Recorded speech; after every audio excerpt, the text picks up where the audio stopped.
We're turning our attentions here at theraces.com to the JCB Triumph Hurdle on the final day of the Cheltenham Festival and trying to find the winner with Mick Fitzgerald, twice the leading jockey at the meeting.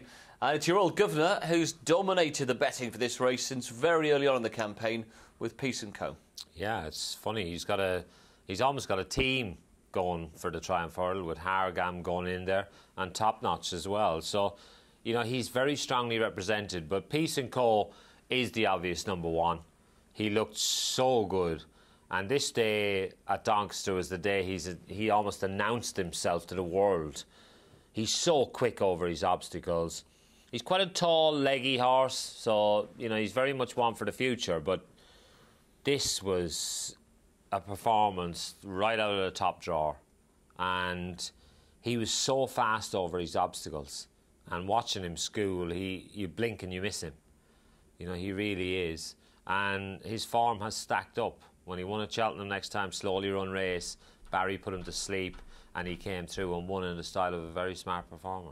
Yeah, the time performance he put up according to time form at Doncaster would have been good enough on that day alone to win most of the recent renewals of the Triumph.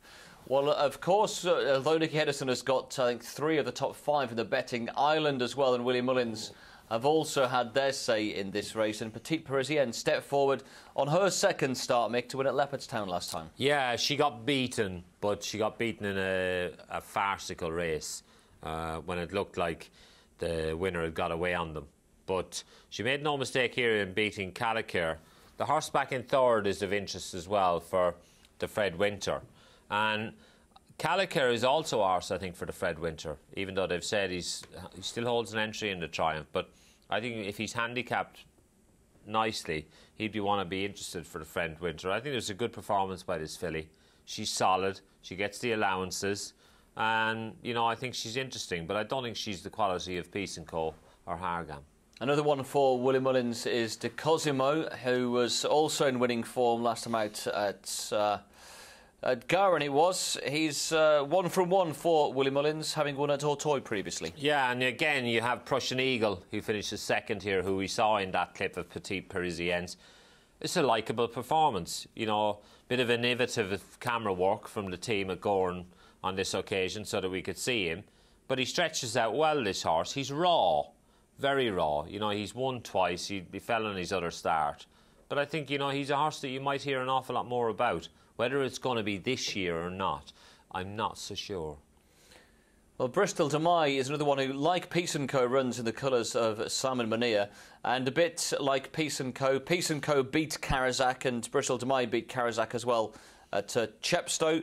And he ran in the Contenders Hurdle last time, a beaten favourite, but I was disappointed initially. But you go back and think, well, he's been beaten by a Greatwood winner, and the second horse is a Supreme Novice contender, so it's maybe not as bad as it looked at the time. No, it isn't, but it still puts you off backing this horse for a race like the Triumph, and that would be a concern for me. He runs in the same colours as Peace & Co and Top Notch. Carazak is a horse who is very interesting here. I think this horse is the each way bet of the race.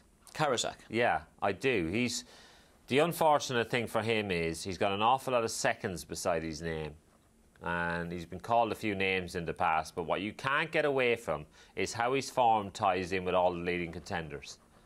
He's a solid jumper. He's a very good traveller in a race. And I think he's the type that you could see running into a place at a big price in a race like the Triumph, because he's got all the right credentials. And Alan King, his trainer's got a good record in the race, and he's also got another horse in Pano Chocolat, who won at Plumpton early on in the campaign, beating one of John Ferguson's horses, Devilment. He's come out and rubber stamped the form. Yeah, he has come out and, you know, really put a good seal on it as well. Pano Chocolat, honest, free-running type, not overly big. And is this horse going to be able to handle the rigours of the Cheltenham Festival? I'm not sure, but is a worthy contender, and this was a very good performance on this day because the second horse is no mug. No, and he looked very good up at Doncaster on his next start. So it's a Peace & Co favourite. One more we've got to throw into the mix, Beltor, yes, who absolutely bolted up at Kempton off a slow pace. Yeah, and they were bandying around prices of 16 to 1 after the race. You couldn't get on for any money. only because several people tried and couldn't. And I was really taken with this horse. I think he, again, is another horse who represents value.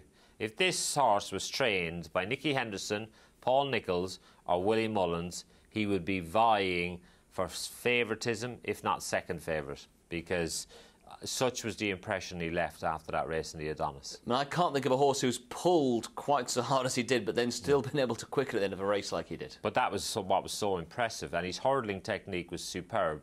For a horse that was running with the choke out, he was still quick enough and able enough to get himself out of trouble.